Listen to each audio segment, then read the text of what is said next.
Hello everyone.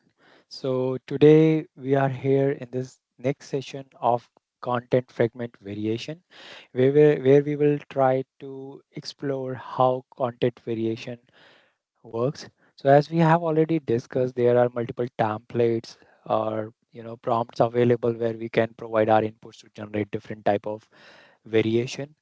So how that will be available for you? As we discussed, that is available on our home screen of AEM.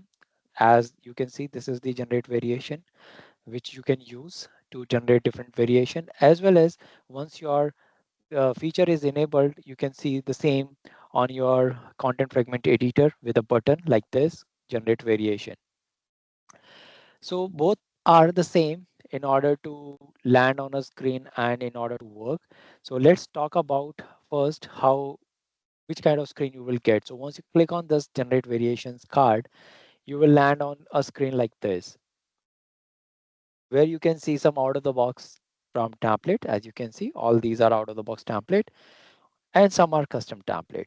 Custom templates will be like this, which you can see here, demo editable template and some icon that you can see. It means only the custom templates are shareable. Out of the box templates are not shareable. These templates will be increasing or decreasing based on the Adobe decision, or might be when you are trying to do some other operation through content fragment editor, you can see only limited number of templates. However, from the home screen, if you are going in the generate variation window, then you might see a multiple templates. Now let's explore one of the template, how that is workable for us. In order to create or generate a new custom template, you need to select the new prompt card and it will generate a custom template for you. So in it, and if you want to explore the any out of the box one, then you can select any of the out of the box template and can start doing modification.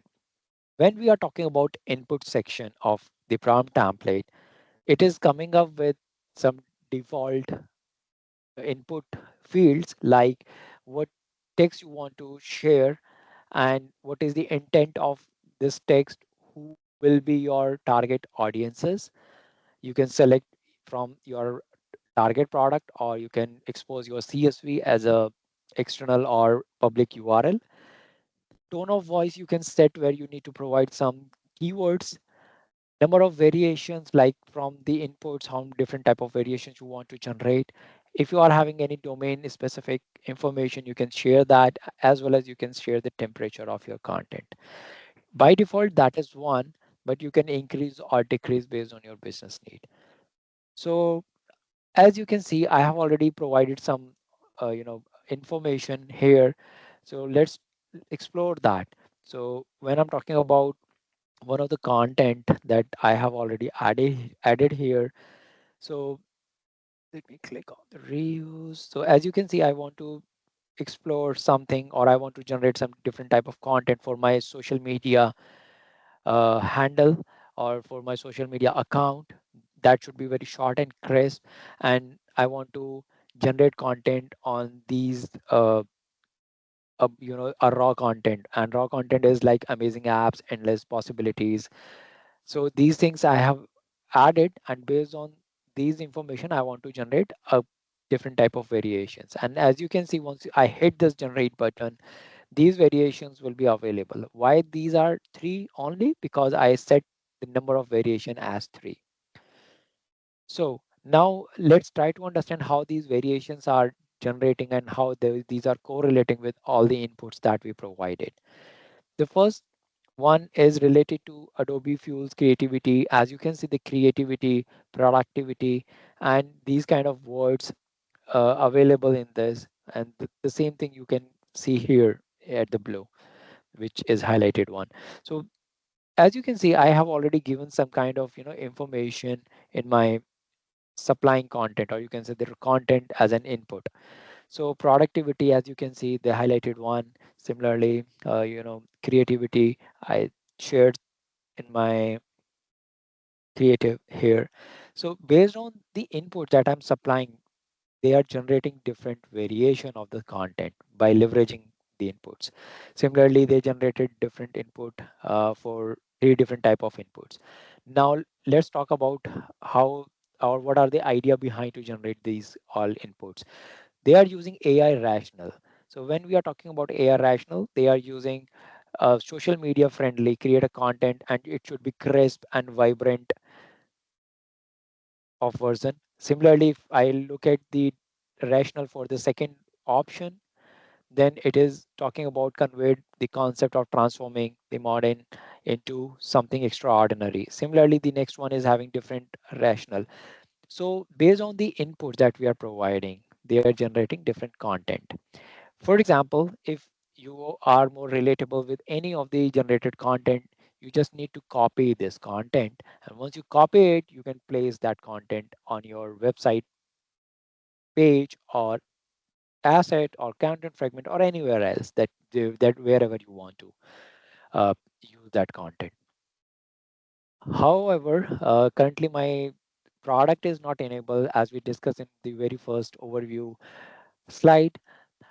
There is a feature availability to generate the image that is kind of text to image feature that is also available with this prompt template. If I have associated Adobe Express product within the same org ID where I do have assets, then I can generate image relatable to this content. So if you are having Adobe Express configured or enabled within the same org ID, you can easily generate this. Now let's talk about more how we can leverage or generate more content for that.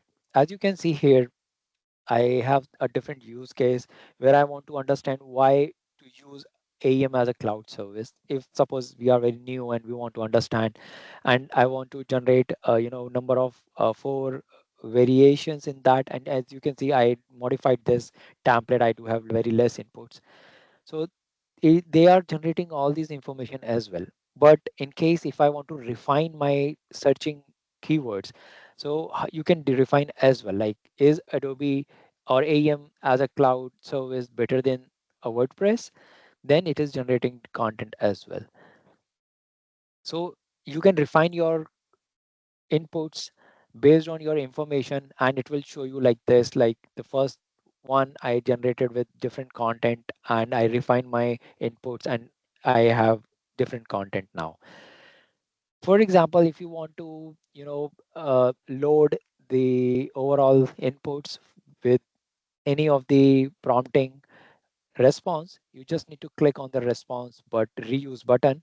Once you click on the reuse button, it will load all the inputs on your middle screen or middle pane of the screen, and that's how you can use it. Now if you are not satisfied with any of the prompting, you can easily remove that as well. So once you click on the remove, it will remove the selected variation response. So that's how it generally works. And you can generate any of the content, as well as you can make a favorite. Once you make a favorite of any of the prompt, it will be available under your favorite list. So here is the favorite list, which you can see at any point of time instead of going on all the prompts and selecting your relatable content.